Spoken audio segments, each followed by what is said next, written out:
AKMS real math में आपका स्वागत है। प्रश्नावली 4.2 द्विघात समीकरण के तीसरे प्रश्न लेकर हाजिर हैं। तो तीसरा प्रश्न है, ऐसी दो संख्या ज्ञात कीजिए जिसका योग 27 हो और गुणनफल 182। तो गुणनफल और योग, तो यहाँ पे एक बराबर होगा, एक बराबर यहाँ पे होगा। तो सबसे पहले हमें दो संख्या में से मानना पड़ेगा, क्योंकि योग दिया हुआ है पहली संख्या जो दूसरी संख्या बराबर 27 है। अगर पहली संख्या रहने दें, 27 में से दूसरी संख्या घटा दें, तो इस तरह से जो है हम लोग अब दूसरी संख्या को अगर x मानेंगे तो पहली हो जाएगी 27 माइनस एक्स। अगर पहली संख्या x मानेंगे तो दूसरी संख्या हो जाएगा 27 माइनस एक्स। किसी को भी मानेंगे तो दूसरा जो हो घट जाएगा। तो योग दिया है तो चलते हैं, सबसे पहले मान लेते हैं। माना पहली संख्या बराबर x, तो दूसरी संख्या 27 माइनस एक्स हो जाएगा। अब कहता है गुणनफल बराबर कितना है, 182। चलिए गुणा कर देते हैं। तो दोनों संख्या का गुणनफल है x इंटू 27 माइनस एक्स 182। अब गुना है, गुना कर देंगे तो 27x माइनस एक्स स्क्वायर बराबर 182। इसको प्लस करना है, इधर आएगा इधर आएगा, तो इसको यहाँ 0 हो जाएगा। 182 पहले से ही था, एक्स स्क्वायर प्लस में ये माइनस में हो जाएगा। अब जो है इसको सही से लिख देते हैं, x square minus 27x plus यहाँ चिन्ह प्लस है 100 बराबर 0। अब जो है इसको करेंगे मध्यपद विभाजन से, या इसका सरलीकरण हम लोग द्विघात सूत्र से कर सकते हैं। तो चलिए इसको मध्यपद विभाजन करेंगे तो एक्स स्क्वायर, तो इसका जो होगा तो 2 से करेंगे 182 बराबर, तो 2 गुना 91, बहुत का अंतर हो जाता है, चाहिए 27 ही हमें, माइनस 27। अगर 7 से करते हैं तो 7 गुना 14 और 7 के 42, 7 दूना 14 7 46, फिर भी अंतर बहुत होता है। अगर दुगुना करते हैं तो 182 14 14 13 हो जाएगा। तो अंतर हमारा ये जो है योग करेंगे तो ये -14 और -13 आएगा। तो इसके बदले लिख सकते हैं -14x माइनस 13x प्लस 100।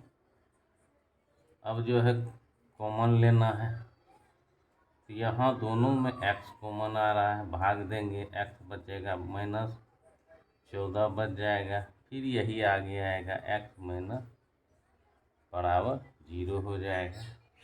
अब इससे इसमें भाग देंगे तो प्लस भागा माइनस, माइनस एक्स कट जाएगा, 13 हो जाएगा।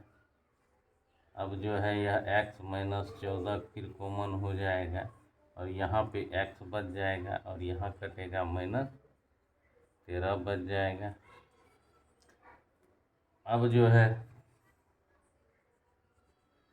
x माइनस 14 बराबर 0 और x माइनस 13 बराबर 0,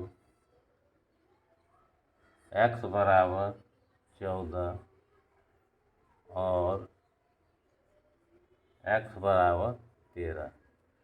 तो x के दो मान आ रहे हैं। तो पहली संख्या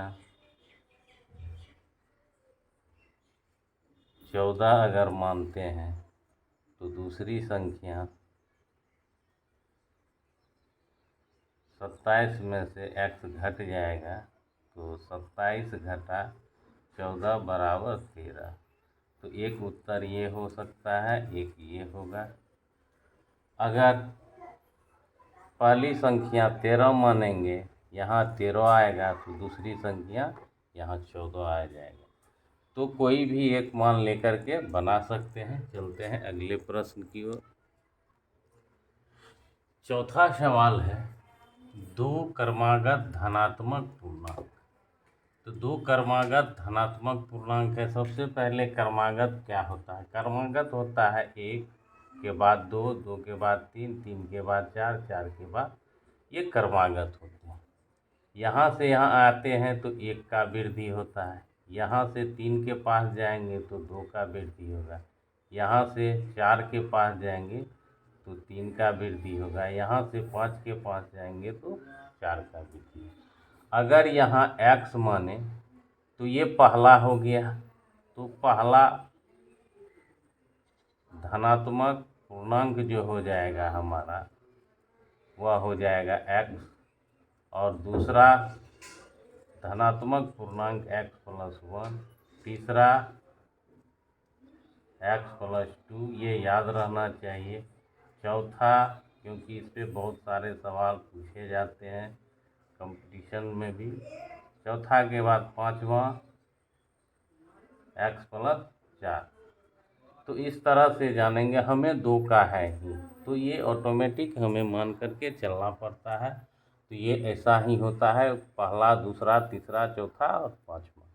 छठा होगा तो x+5। तो यहाँ पे हम लोग सबसे पहले मान लेंगे, माना पहला धनात्मक पूर्णांक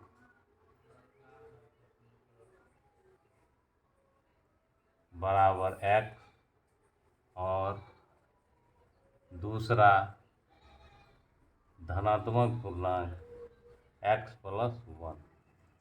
अब जो है प्रश्न में बोलता है, जिनके वर्गों का योग बराबर 65 है। तो वर्ग करेंगे और योग करेंगे, 2 का। तो पहला का वर्ग प्लस दूसरा का होल हो जाएगा, और बराबर कहता है यह 365। चलिए इसको सरल करते हैं। तो होल है तो x² a² + 2ab + b² बराबर 365। तो x² और x² यहाँ पे काम हो जाएगा। तो प्लस में है, x² मिल रहा है, तो प्लस में प्लस का चिन्ह होगा। यहाँ एक संख्या है और यहाँ है, तो 1 1 2 हो जाएगा। आगे पीछे मिलता है, संख्या को जोड़ देते हैं, तो 2x हो गया x²। अब इसको गुना करेंगे तो 2 एकम 2, x ही हो जाएगा। अब ये +1 ये इधर ले आएंगे तो बराबर 0 हो जाएगा। अब हो जाएगा 3x² + 2x +1 - 3, इसको भी काम कर देते हैं। तो ये कम होगा, ये घटा है, ये जोड़ में है, दोनों संख्या ही है। तो इसको जो है घटाएंगे तो बड़ा का चिन्ह और 364 हो जाएगा बराबर 0। अब 2 सब में कॉमन आ रहा है, कॉमन ले लेंगे, भाग देंगे, 2 कट जाएगा, इसमें भी +2 हो जाएगा x। अब इसमें भाग देंगे तो 2 एकम 2, 2 अठे 16 और 2 का 2। तो भाग दिए, 2 कट गया, इसका भी कट गया, और 2 182 हो गया। अब इधर जाएगा, 0 में 2 से भाग देंगे, 0 ही होगा। x² + x - 82 बराबर 0, 0 भागा 2 देंगे तो 0 ही होगा। अब इसको भी, इससे पहले जो है 182 का किए थे तो 14 और 13 आया था, तो यहाँ प्लस है तो बड़ा है, प्लस को लेना है। तो +14x - 182 बराबर 0। अब कॉमन आ जाएगा, यहाँ x +14 हो जाएगा, फिर आगे x +14 बराबर 0, भाग देंगे, प्लस गुना माइनस 13 हो जाएगा। अब x प्लस 14 कॉमन आ जाएगा, यहाँ x बच जाएगा -13 बराबर 0। अब जो है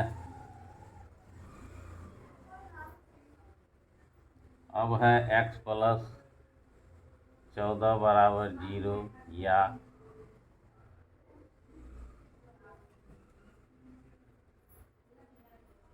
x माइनस 13 बराबर 0। इसको सरल करेंगे तो x बराबर -14 और या x बराबर 13। ये असंभव मान हो गया, क्योंकि कभी भी धनात्मक पूर्णांक हमें बोला गया है, धनात्मक ये है, इसीलिए पहली संख्या हो गया 13, दूसरी संख्या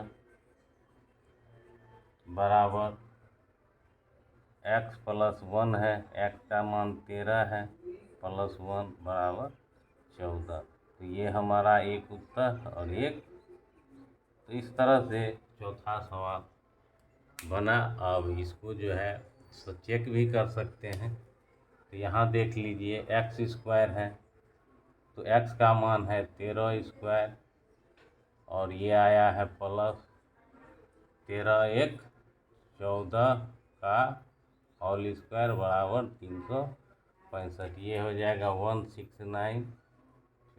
14 को करेंगे 14 चौके 56, 14 5 196 होता है। अब इसको जोड़ेंगे 9 6 15 का 5 बाकी 1 10 6 16 का 6 बाकी 365। तो ये उत्तर हमारा बिल्कुल सही आया है। यहाँ पे मान रखे x का मान 13 था, 13 रखे, यहाँ 13 रखे, 13 1 14, 14 का स्क्वायर किए 13 का और दोनों को जोड़े तो 365 हमारा आ गया। इस तरह से जो है ये सवाल की जांच भी हो गई। चलते हैं अगले प्रश्न।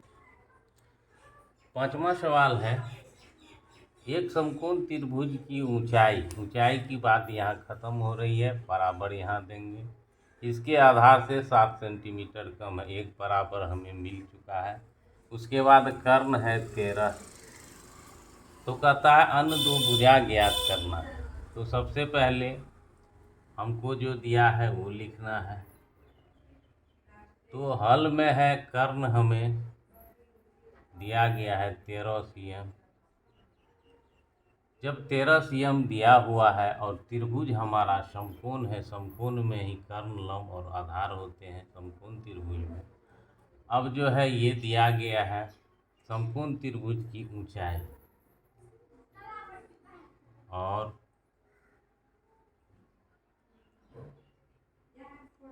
तो समकोण त्रिभुज की ऊंचाई, इसकी बात खत्म, बराबर। उसके बाद कहता है आधार से 7 कम है तो 7 घटा देंगे। तो ये स्थिति हो गया। तो ये स्थिति है, तो अब हम मानेंगे यहाँ पे आधार अगर मानेंगे x, तो ऑटोमेटिक है ऊंचाई हमें x घटा 7 आ जाएगा। तो यहाँ पे हम लोग मान सकते हैं, माना समकोण त्रिभुज की आधार 7 वाले को मानते हैं x cm, इसीलिए ऊंचाई समकोण त्रिभुज की ऊंचाई, तो जहाँ आधार है वहाँ पे x आ जाएगा, घटा 7 है, ये cm हो गया। अब पाइथागोरस प्रमेय से दोनों भुजा प्राप्त हो गया। तो ऊंचाई को ही हम लोग लंब बोलते हैं। चलिए अब जो है पाइथागोरस प्रमेय से, वैज्ञानिक थे, गणितज्ञ भी थे, पाइथागोरस प्रमेय से। तो पाइथागोरस प्रमेय होता है, इसीलिए कर्ण का वर्ग करने पर सबसे बड़ी भुजा होती है, लंब का वर्ग प्लस आधार का वर्ग। तो सबका मान पता है, रख देते हैं। कर्ण है हमारा 13 का वर्ग, लंब हमारा हो गया ऊंचाई x घटा 7 का वर्ग, और आधार माने हैं x का वर्ग। तो चलिए जी, अब सरल करना है। ये 2 बार है, 169 होता है 13 गुना 13। अब ये माइनस b का होल स्क्वायर है, तो a square minus 2ab plus b square plus x square 169 बराबर एक्स स्क्वायर, यहाँ भी है, दोनों प्लस में जुट जाएगा 1 और 1, 2 संख्या को जोड़ते हैं, पीछे जो है वो लगा देते हैं। ये हो जाएगा -14x प्लस 49। अब ये प्लस में है, इसको इधर ले जाएंगे, यहाँ 0 हो जाएगा। तो 2x square minus 14x plus 49 minus 169। अब जो है इसको सीधा लिख सकते हैं, तो हो जाएगा 2x स्क्वायर माइनस 14x, ये घटेगा तो माइनस का चिन्ह लेगा, बड़ा है। 9 में से 9 गया 0, और 6 में से 4 गया 2, और ये हो जाएगा 1 बराबर 0। अब सब में 2 कॉमन आ रहा है, छोटा कर देना है। 7x माइनस 60 बराबर 0। अब 2 को उधर ले जाएंगे तो भाग हो जाएगा। चलिए, तो इसका मतलब ये क्या हो जाएगा, 0 ही रह जाएगा। तो 0/2 0 ही हो जाएगा। अब जो है इसको 2 तोड़ना है, तो 7 चाहिए, तो 12 पंचे 60 होता है, 5 से भाग लगेगा, तो 12 और 5 होगा, तो माइनस चिन्ह यहाँ, तो इसमें माइनस, इसमें प्लस। तो x है तो x होगा x square minus 12x plus 5x minus 60 बराबर 0। अब 2 में से एक कॉमन एक लेना है, x हो जाएगा, भाग देंगे, x प्लस भागा माइनस माइनस, x कट जाएगा, 12 रह जाएगा, x घटा 12 आ जाएगा बराबर 0। अब इससे भाग देना है, तो प्लस 1/5 5 x कट जाएगा। अब ये कोष्ट वाला जो है आ जाएगा, x प्लस 5 बराबर 0। अब x माइनस 12 बराबर 0, या x प्लस 5 बराबर 0। अब जो है ये हो जाएगा x बराबर 12 cm, या x बराबर -5। ये असंभव हो जाएगा, असंभव मान। ये असंभव मान क्योंकि किसी की माप जो है कभी भी माइनस में नहीं आएगा, धनात्मक आएगा। तो हमारा जो है आधार जो है x माने हैं आधार को, यहाँ पे आधार है तो इसीलिए आधार बराबर 12 cm, और अब ऊंचाई जो हो जाएगा,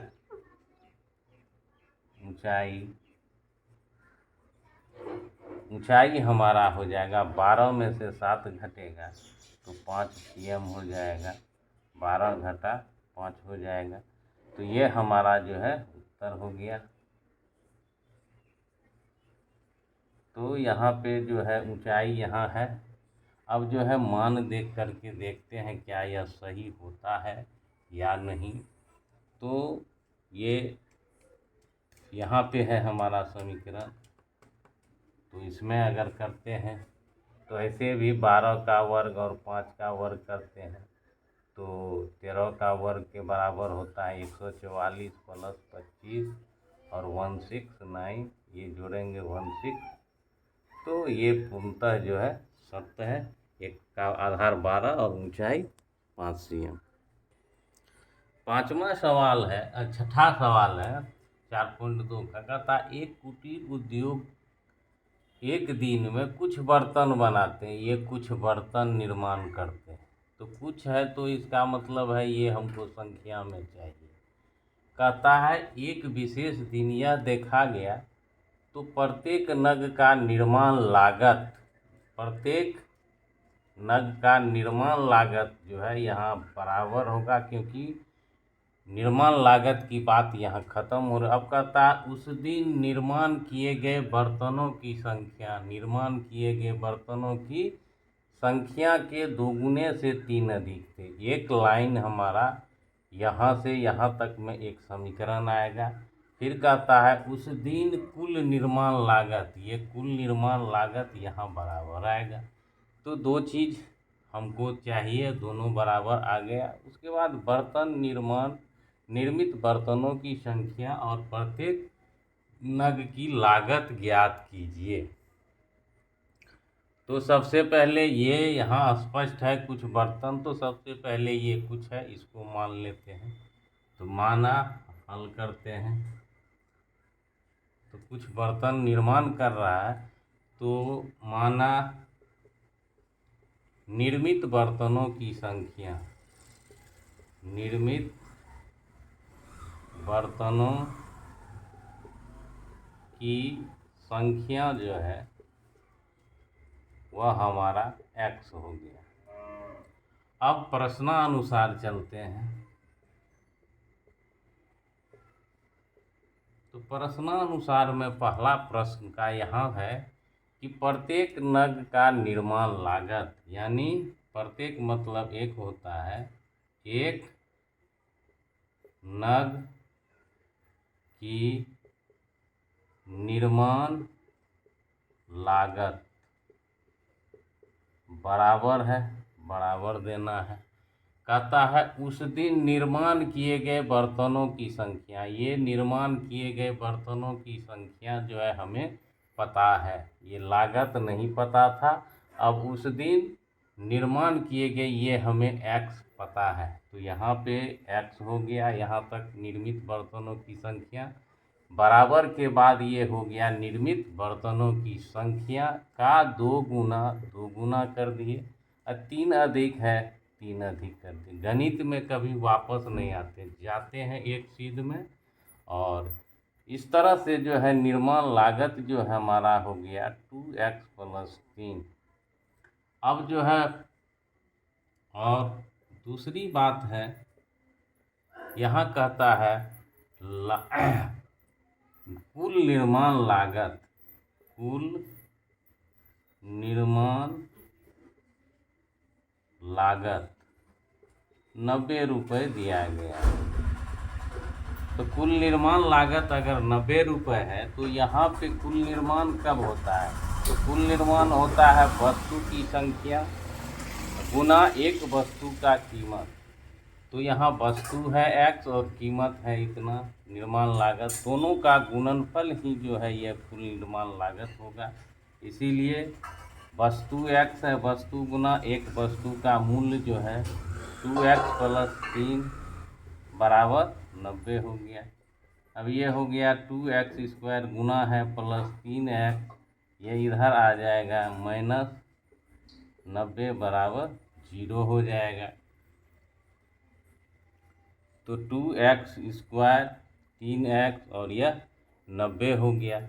अब यहाँ पर जो है इसको समीकरण बनाएंगे, तो ये है, ये c है, दोनों को गुना करेंगे तो 90 गुना 2 बराबर 180 होता है। हमको 3 चाहिए, तो 3 चाहिए तो 180 में 5 से भाग देंगे तो 5 36 होगा, बहुत का अंतर हो जाता है। हमको 3 चाहिए, 10 से भाग देते हैं तो 18 8 का अंतर आ जाता, और बढ़ेंगे 15 से भाग देंगे तो 15 के 12, तो यहाँ पे 15 और 12 आ जाएगा। तो ये प्लस है तो बड़ा प्लस होगा, छोटा माइनस होगा। तो इसको हम लोग लिख सकते हैं 2x² + 15x - 12x - 90 बराबर 0।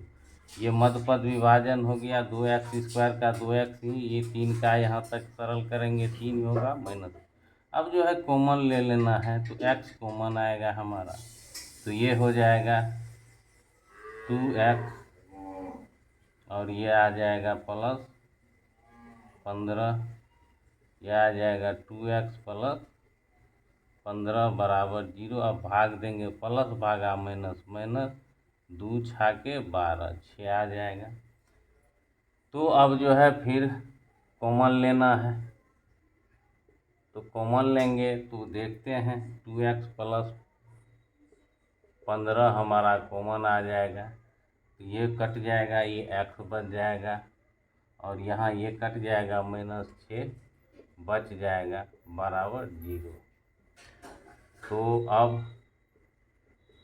x - 6 बराबर 0 या 2x प्लस 15 बराबर 0, x बराबर 6 या x बराबर हो जाएगा, ये माइनस है तो इधर आ जाएगा बटे 2। तो माइनस में जो है बर्तन की संख्या नहीं होगी और संभव मान ये हो जाएगा। अतः हम लोग लिख सकते हैं निर्मित बर्तनों की संख्या, निर्मित बर्तनों की संख्या जो है 6 हो गया और निर्माण लागत जो है, एक नग की निर्माण लागत, यह जो है हमारा कितना है, तो 2x प्लस 3 है। x का मान हमें पता है, एक उत्तर तो ये हो जाएगा। चलिए, तो 2 गुनी 6 प्लस 3, तो 6 दूना 12, 3 15 रुपये लागत जो है ये हो जाएगा। तो इस तरह से जो है हमने बर्तन छे थे और उस पर जो है निर्माण में जो लागत लगा था पूंजी, वह 15 रुपये था। अब जांच करके देख लेते हैं कि दोनों का गुणनफल 90 आता है कि नहीं। कहता है कुल लागत जो है 90 रुपये है, तो 6 गुना 15 ये 90 हो गया, तो 90 बराबर 90। तो इसका मतलब है ये प्रश्न का जो उत्तर है पूर्णतः सही है। धन्यवाद।